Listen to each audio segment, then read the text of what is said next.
Assalamualaikum warahmatullahi wabarakatuh.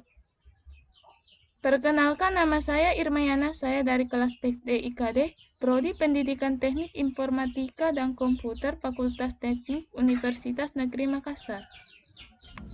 Pertama, saya mengucapkan terima kasih kepada Bapak Mustari S. Lamada SPDMT, selaku dosen pembimbing mata kuliah pengantar ilmu komputer.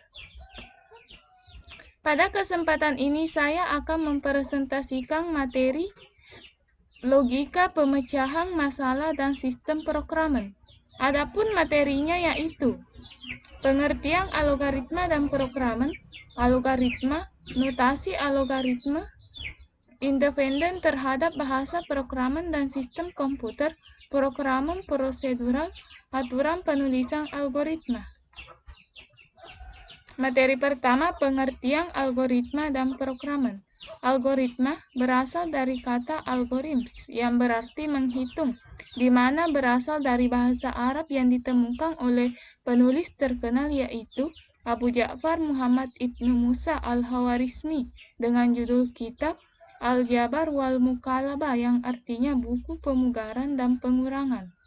Dari judul buku itulah kita memperoleh akar kata aljabar atau algebra.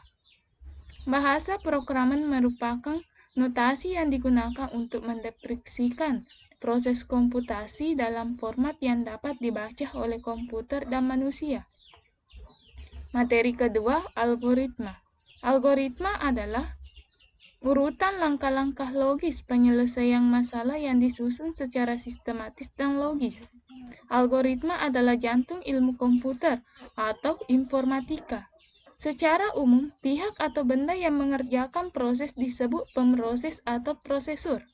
Suatu algoritma harus dinyatakan dalam bentuk yang dapat dimengerti oleh proses.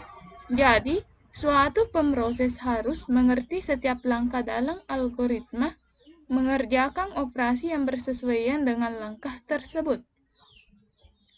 Mekanisme pelaksanaan algoritma oleh proses. Agar dapat dilaksanakan oleh komputer, algoritma harus ditulis dalam notasi bahasa programan sehingga dinamakan program, dan program adalah perwujudan atau implementasi teknis algoritma yang ditulis dalam bahasa programan tertentu sehingga dapat dilaksanakan oleh komputer. Belajar memprogram dan belajar bahasa program. Belajar memprogram adalah belajar tentang metodologi pemecahan masalah, kemudian menuangkannya dalam sebuah notasi tertentu yang mudah dibaca dan dipahami.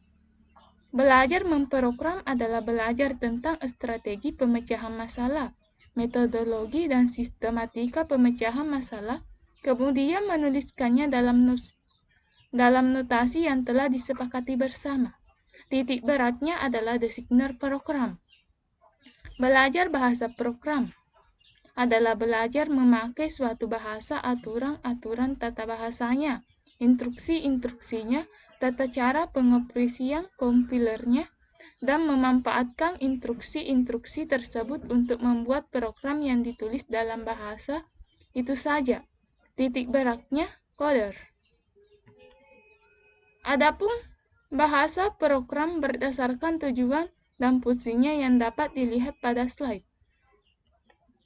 Produk yang dihasilkan programan yaitu program dengan jaring rancangan yang baik dapat dieksekusi oleh mesin, berfungsi dengan benar, sanggup melayani segala kemungkinan masukan, disertai dokumentasi, belajar memprogram, titik beratnya designer program.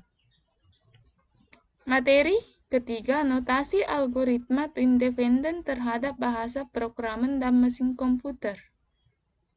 Notasi algoritma dapat diterjemahkan ke dalam berbagai bahasa programan seperti resep makanan yang dapat diterjemahkan pada berbagai bahasa seperti Jepang, Inggris, tapi hasil harusnya sama. Setiap instruksi dalam bahasa mesin komputer menyajikan operasi dasar yang sesuai dan menghasilkan efek nekto yang sama pada setiap komputer. Materi keempat, programan prosedural. Algoritma adalah proses yang prosedural. Prosedural adalah tahap-tahap kegiatan untuk menyelesaikan suatu aktivitas dan metode langkah demi langkah secara eksak dalam menentukan suatu masalah. Program dibedakan menjadi dua, yaitu bagian data dan bagian instruksi. Bagian instruksi terdiri atas runtutan yang dilaksanakan satu persatu secara berurutan oleh pemroses, dan data disimpan di dalam memori yang dimanipulasi oleh instruksi secara beruntun atau prosedural. Bahasa-bahasa tingkat tinggi seperti COBOL, Pascal, Fortran, dan C atau C++ mendukung kegiatan programan prosedural. Karena itu, mereka dinamakan bahasa prosedural. Simbol-simbol program blocker dapat dilihat pada slide. Adapun beberapa notasi yang dipergunakan dalam penulisan algoritma. Pertama, notasi 1 untaian kalimat deskriptif, notasi 2 diagram alir atau blocker, notasi 3 pseudocode. Inilah contoh notasi 1. Contoh notasi 2 yang terdapat pada slide dan contoh notasi 3 juga terdapat pada slide. Materi terakhir, aturan penulisan algoritma. Setiap algoritma akan terdiri dari 3 bagian, yaitu judul atau header, kamus, dan algoritma. Pada setiap bagian tersebut, apabila dituliskan komentar mengenai setiap bagian, maka dituliskan dengan tanda kurung kurawa. Judul. Judul adalah bagian teks algoritma yang digunakan sebagai tempat mendefinisikan nama dan tempat apakah teks tersebut program, prosedur, atau fungsi. Contohnya terdapat pada slide. Kamus atau deklarasi adalah bagian teks algoritma sebagai tempat untuk mendefinisikan nama tipe, nama konstanta, nama variabel, nama fungsi, dan nama prosedur. Contohnya terdapat pada slide. Terakhir, algoritma atau deskripsi adalah bagian inti dari suatu algoritma yang berisi instruksi atau pemanggilan aksi yang didefinisikan. Komponen teks algoritma dalam program prosedural dapat berupa instruksi dasar seperti input atau output, achievement, runtutan, analisis kasus, dan perulangan. Adapun contohnya terdapat pada slide. Contoh penyelesaian masalah oleh algoritma dengan judul mencetak string selamat belajar algoritma dan programan yang terdapat pada slide. Sekian materi dari saya. Wabillahi taufiq wa hidayah. Wassalamualaikum warahmatullahi wabarakatuh.